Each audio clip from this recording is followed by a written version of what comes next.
Okay, so thank you everyone for joining us today.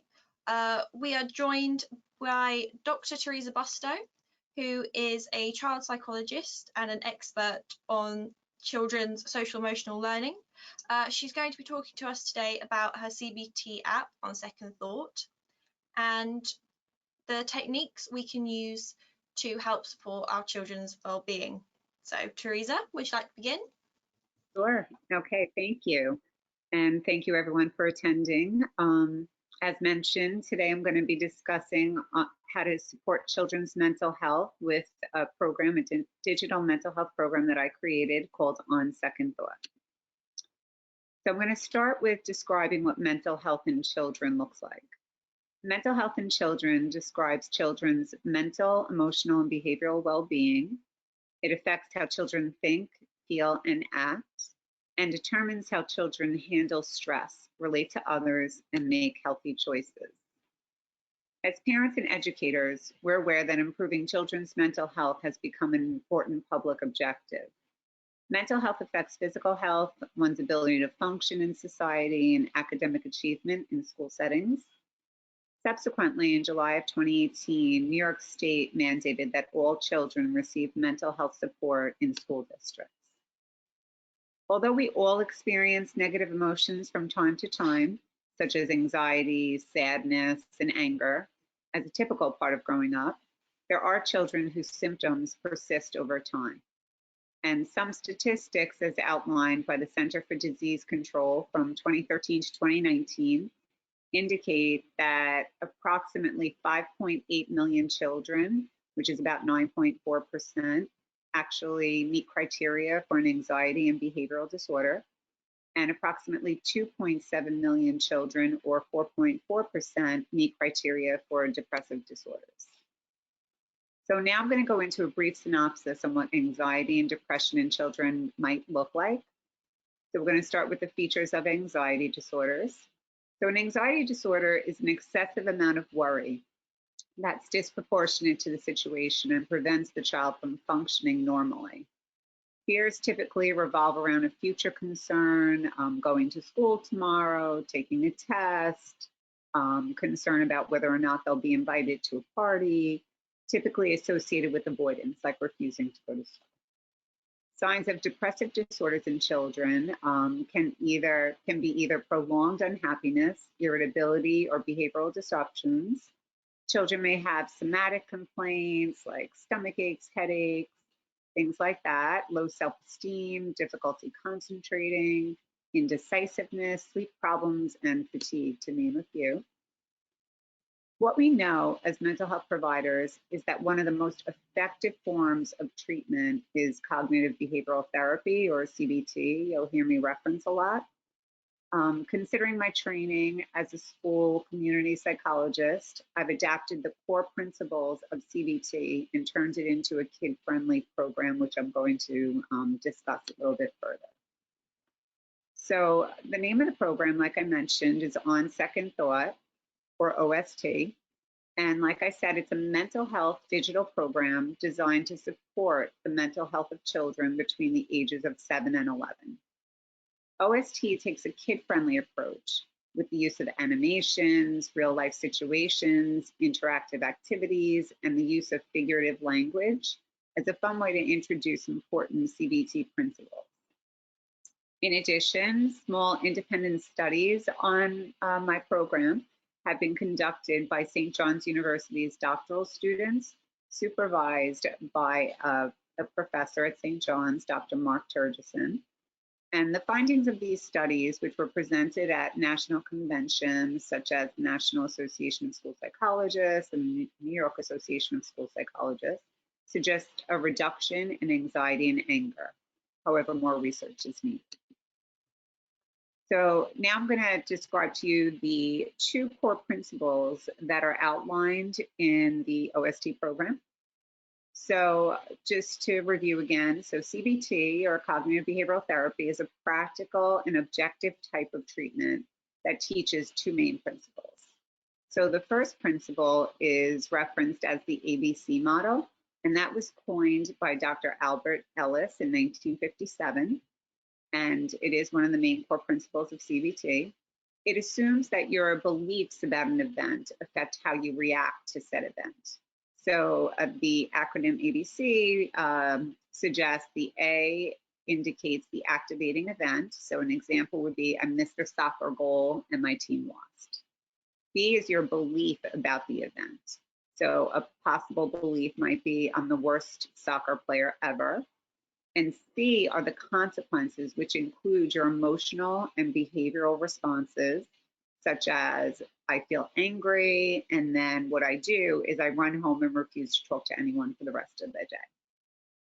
More specifically, this model suggests that thoughts, feelings, and behaviors are connected, and furthermore, that it's not the situation, rather it's one's thoughts about a situation that makes someone feel a certain way, behave a certain way, and have a certain outcome. So the second principle is called, well, the second principle is outlined by Dr. David Burns in 1980, and he coined it as cognitive distortion. So Dr. Burns identified 10 unhelpful thoughts that he coined as what I said, cognitive distortions or irrational beliefs. According to Dr. Burns, cognitive distortions are thoughts that cause individuals to perceive reality inaccurately. And engaging in these distortions or thoughts create and reinforce negative emotions, both internalizing, such as anxiety and depression, and externalizing, such as anger. So now, what are cognitive distortions? So cognitive distortions are also called irrational beliefs. They're exaggerated or irrational thought patterns that can cause people to experience negative emotions. Cognitive distortions are thoughts that cause people to perceive reality inaccurately. These distorted thoughts can contribute to a negative outlook on reality. Cognitive distortions are thoughts that we all engage in and are considered to be unhelpful. It's a matter of the frequency and severity of engaging in these thoughts, which will dictate the amount of distress one experiences. For our purposes in the program, we separated the 10 cognitive distortions as outlined by Dr. Burns into 13, and we paired them with figurative language and visuals, which can make learning cognitive distortions both fun and easy. Identifying when one is engaging in any one of these distortions is one of the steps in the CBT process. So now I'm just going to go through some of the cognitive distortions that are referenced in the program. So the first one that we're looking at is coined play up, is the name of the idiom or figurative language. And we give the definition and then an example. So the definition of playing up something is thinking that your problem is worse than it actually is. For example, I can't go to the party looking this awful. The next distortion is paired with play up. As you can see, it's play down. So thinking that your achievements are no big deal. An example of what someone might say, a child might say that might convey that he's engaging in this type of thought pattern is, we won the game, but no thanks to me, I only made it to third base. So as you can see, it's the notion of minimizing, downplaying something that is an accomplishment of yours, something that was good that has happened. So the next distortion is called twist someone's words. The definition for twist someone's words is explaining away your positive experiences. So the example is, my friend told me he likes my outfit, but he just says that because he's nice. So instead of accepting a compliment and saying something like thank you, which helps support somebody internalizing that compliment, they attribute it to something outside of them. It's because the person was nice, it's because the person feels bad for me, things like that. And then it indirectly winds up not allowing the person to accept that compliment. The next distortion is called jump off the deep end. And this is the notion of thinking is based on your negative emotions. So an example is, my fear of the water tells me that this is dangerous. What you'll see in the program, the premise or part of the premise behind the program is to teach children that it's our thoughts that influence our feelings. This is the opposite. Your feelings are dictating your thoughts. So this is something that we want to help children not engage in. The next distortion is called paint everyone with the same brush. The definition is, with little information, you use words like all, always, and never to form your opinion. So I have two examples here. So the first example is, the neighbor's dog bit me, so I know all dogs bite. Or another example of painting everyone with the same brush is, the neighbor's dog bit me, so I know that he always bites. So as you can see, what the premise here behind this distortion is making a sweeping generalization. So if something happens once or twice, you then surmise that it's always going to happen. The next distortion is called read someone like a book. The definition is believing that someone is thinking negatively about you. An example would be, my friend didn't call me yesterday, so I know that he doesn't like me. So it's with little information, again, similar to the previous one, because you don't have a lot of information to go on, but you think you know what someone else is thinking about you, and it's bad. Okay, the next distortion is called the handwriting is on the wall. And the definition is thinking the outcome will be negative. We started the onset of this discussion talking about some worries that some children have, and this is a very common one. A lot of children and people in general identify with this. So an example would be, why should I even try? I know I won't get picked for the team. And as you can see on the wall, it says they won't invite me to the party, I won't pass the test. So it's anticipating or predicting the future in a negative way. The next distortion is called one-track mind, and the definition is constantly repeating a negative thought. For example, I can't stop thinking about the argument I had with my sister last night. So it's the notion of repeating something over and over and over again. As you can see from the illustration, I failed, I failed, I failed. The next distortion is called dual 180, and the definition is thinking with extreme words. So everyone or no one, best or worst. An example would be, if everyone doesn't come to my birthday party, I don't want anyone to come. So going from one extreme to the other. The next distortion is on someone's back, and it's the notion of using demanding words on yourself or others. So it's using words like should, have to, got to, ought to, must. An example would be, I shouldn't have made so many mistakes. And as you can also see in the illustration, I have to get an A. So using any of those more demanding, imposing statements. The next distortion is called lumping everyone together. The definition is attaching a negative label to yourself and or others based on an experience. An example is, I lost the race, so I know I'm a loser. So as you can see, I didn't make the team, I failed the test, and then you assume you're a failure. So it's putting a label on yourself relative to what had just happened. The next distortion is called pass the buck, and the definition is passing the blame on to someone else. An example is, I wouldn't have been late if you woke me up on time. So it's taking no responsibility. And the last of the cognitive distortions is left holding the bag. And the definition is assuming all of the blame. So as you can see how some of them work in tandem with each other.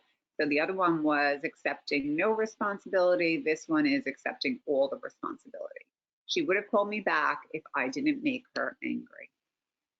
Okay, so how can I help my child change his or her thoughts from unhelpful to more helpful ones? So as we just stated, identifying the unhelpful thought or cognitive distortion is the first step. Secondly, challenging and replacing said unhelpful thoughts with alternative helpful thoughts is the key element to CBT. These helpful thoughts assist people by being descriptive and outlining one's thoughts, as opposed to generalizing or categorizing, using specific statements, being objective in one's thinking, concentrating on the facts, and being more flexible in one's thinking, subsequently becoming more resilient. And just as an aside, resiliency is the #1 predictor of emotional health. Helpful thoughts are more reasonable thoughts that are used to replace that unhelpful thoughts or cognitive distortions. Okay, so the first helpful thought is come to one's senses. And here you want to use your senses to think more clearly about a situation. For example, I thought the new neighbor wasn't nice until I saw him help an elderly person cross the street. So what do you see, what do you hear, what do you taste, what do you touch in order to come to a better conclusion? The next helpful thought is earn brownie points. That's giving yourself credit for your efforts.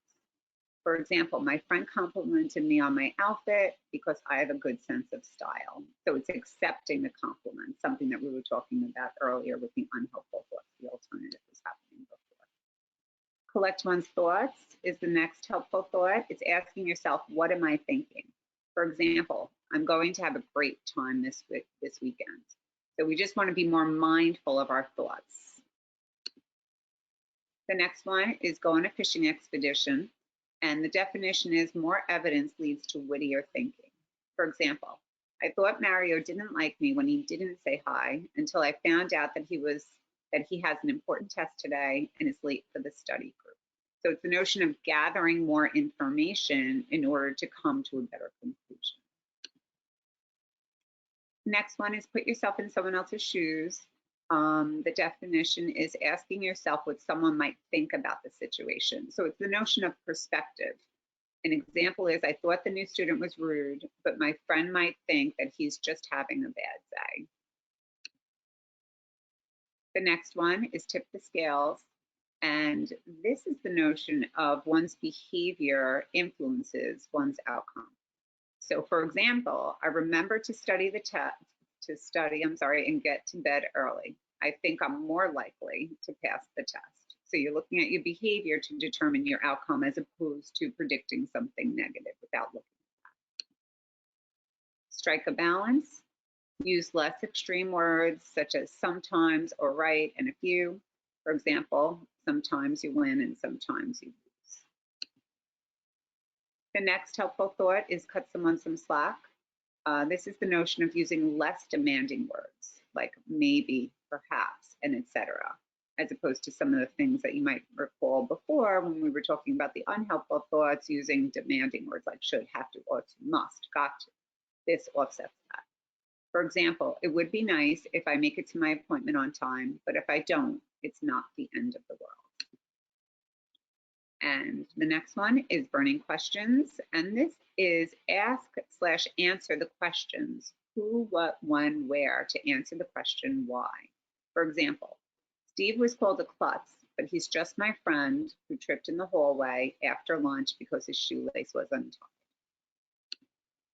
And the last helpful thought is it takes two to tango. The definition is in any given situation, at least two people share responsibility. An example is when I told the teacher that my dog ate my homework, she said, well, you could have put it in your backpack when you were finished. So again, relative to accepting no responsibility or all the responsibility, it's a little more fair and reasonable to divide the responsibility. Okay. So what we do at OST and within the program is we like to use a lot of humor, a lot of lighthearted phrases, and as you can see, animations that make the program a little bit more appealing. So what I'm going to do is read some of the quotes that we have in some of the latter parts of the program where the children are tasked with trying to surmise what is trying to be said or what is conveyed in that quote. So for example, it might say something like, I was glad when the teacher said a group of kids were going to the principal's office for not listening until I found out I was one of them.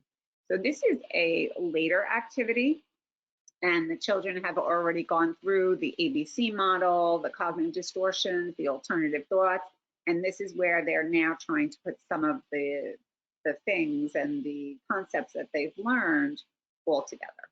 So they'll have these three options paired with their pictures, and they could also have a study sheet, a study guide with them, and that's where they're going to have to figure out which is the best response relative to the choices that are given. So again, I was glad when the teacher said a group of kids were going to the principal's office for not listening until I found out that I was one of them.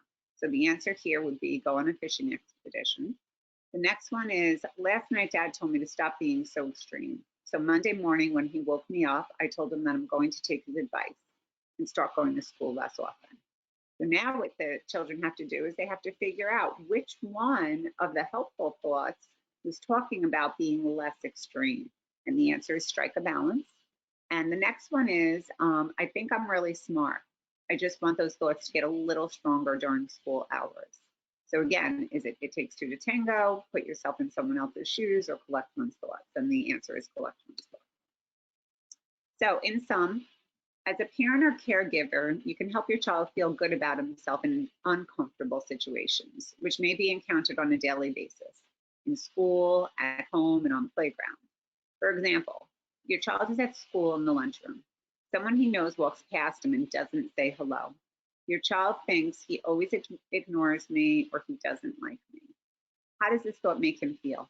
Let's suppose this thought makes him feel angry. What will he do?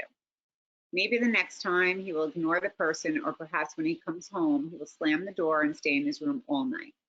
This is an example of an upsetting situation that affects your child and ultimately you. What might you do? You may try to comfort your child by saying such things as, don't worry, everything will be okay.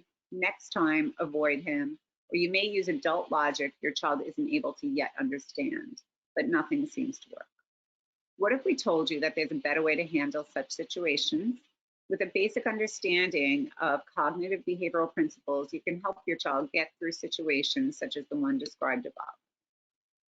So as we've already learned, we know what cognitive behavioral principles are, but I'm just going to review them. So based upon extensive research and wide acceptance from mental health providers, cognitive behavioral principles suggest that thoughts, feelings, and behaviors are connected. For example, your child believes that he got the worst grade in the class, which may lend itself to his feeling sad. In turn, this may result in his putting his head down on his desk, thus having the teacher and classmates wonder what's wrong. Now let's look at the child's thought in the above example. If you recall, the child thinks I got the worst grade in the class. This thought resulted in his feeling sad and putting his head down on the desk and leaving everyone around him wondering what's wrong. What if instead he thought, if I didn't do well this time, next time I'll study harder? He may feel hopeful, which may lend itself to his participating more in class. So now what changed? The boy in the latter scenario thought in a more reasonable, objective manner. So according to Dr. David Burns, who coined the cognitive distortions, he's a researcher and author in the mental health field, many of us are guilty of unreasonable or irrational thoughts. Dr. Burns offered an insightful and sophisticated list of unhelpful thoughts, which we reviewed, that he labeled cognitive distortions or irrational thoughts. And as I stated, the On Second Thought program adapted these principles of cognitive behavior and has presented them in a kid-friendly way by researching thousands of idioms and found the ones that most closely match those cognitive distortions. So we named this list Busto and Busto's iffy thoughts, or the way that I phrase them when I speak to the children are helpful and unhelpful thoughts. So these are the unhelpful. Going a step further, your child is given the opportunity to challenge these iffy thoughts. This required further research of idioms, which we named witty thoughts or helpful thoughts. So becoming aware of unhelpful thoughts and then challenging them will not happen overnight. And to this end, it's important for those involved to reinforce the principles outlined in this program as often as possible. So how do you reinforce the principles in the program? You're going to set aside time when you can talk with your child and do the activities. Don't try to do too many activities at once. Apply these principles in your daily conversations with your child to help him internalize them. Make this a family activity. Remember, it's difficult for your child to think differently when everyone else around him or her remains the same. So after a while, the whole family can be speaking in idioms, and it's something that generalizes as well. So if you're out in the community or at a picnic or a family event or things like that, and your child uses some of these phrases, which are commonplace idioms, another person who's not exposed to the program will understand what your child is referencing. Finally, if you so desire, there's also playing cards and things like that that could also help further support the program. Okay, so in sum, On Second Thought from Iffy to Witty Thoughts is a skill building program intended for all children ages 7 to 11. However, some children may have more difficulty letting go of their unhelpful thoughts, and in such cases, it may be beneficial to consult with a therapist who will be able to provide you and your child with additional support and guidance. Okay, thank you everyone for your interest.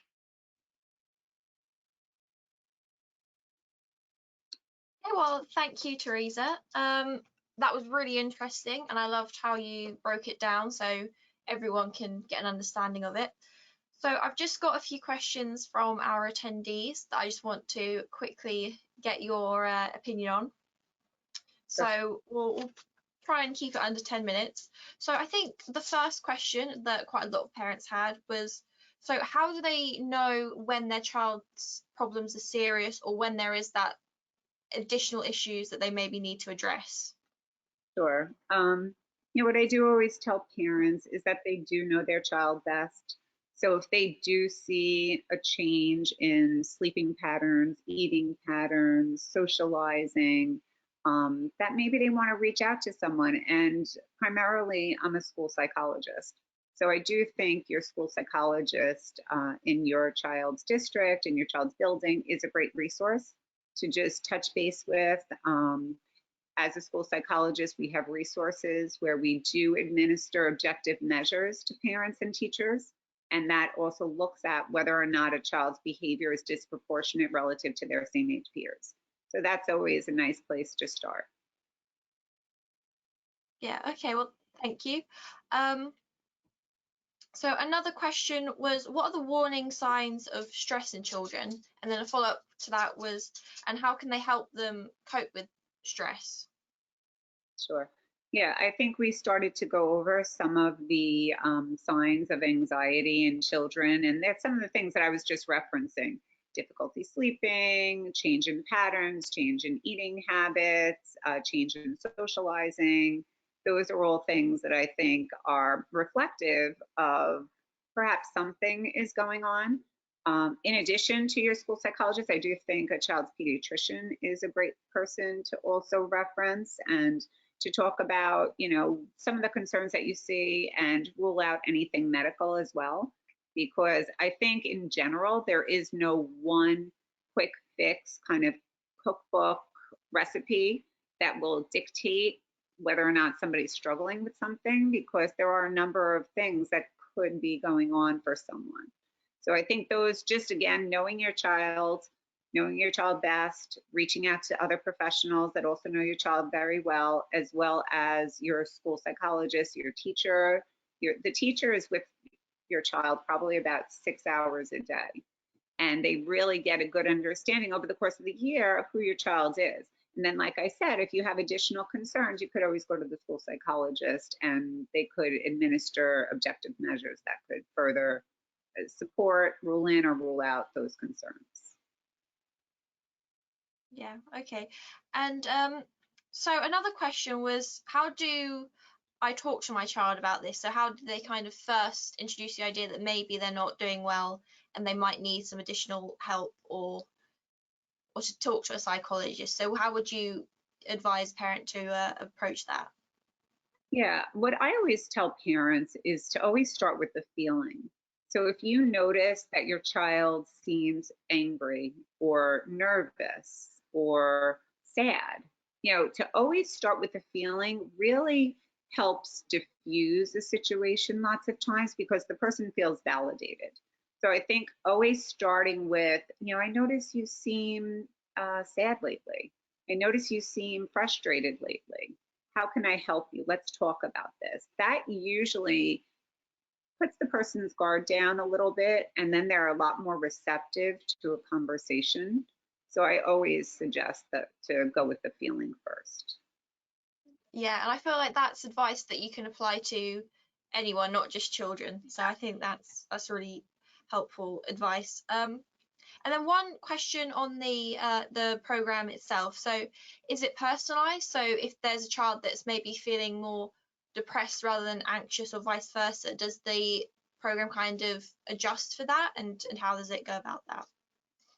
Yeah, no, not necessarily. So the program is a skill building program. And again, like we were saying during the presentation, is that the premise behind teaching cognitive behavioral principles is that learning these principles address certain internalizing and externalizing disorders.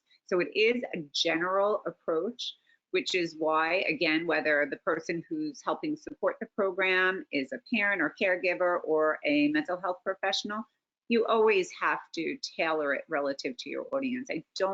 I tend to not think that there's any one size fits all type of program or approach for anything in life, and that you always have to put your own personal touch on things by knowing who your audience is and getting support from other people and being involved and helping generalize it relative to the situation. So really the premise behind the program is that learning these specific skills should help support in internalizing and externalizing disorders. But like I said, we started to do some independent studies by St. John's University, and so far with the small studies, they're noticing a reduction in anxiety and anger, but we're also continuing to that end. Okay, well, thank you. Unfortunately, I think that's all the questions that we really have time for, but if you do have any additional questions for Teresa about mental health and children or her program itself, we will be sending out all the contact details and the way you can find the app in a follow-up email once you've watched this. So I just want to thank you all for joining us today, and thank you, Teresa, for taking some time out to help us understand this very important topic and giving us some pointers on how we can help children in our lives and just get a better understanding of mental health and those helpful thoughts that you mentioned. So thank you. Thank you very much. Thank you.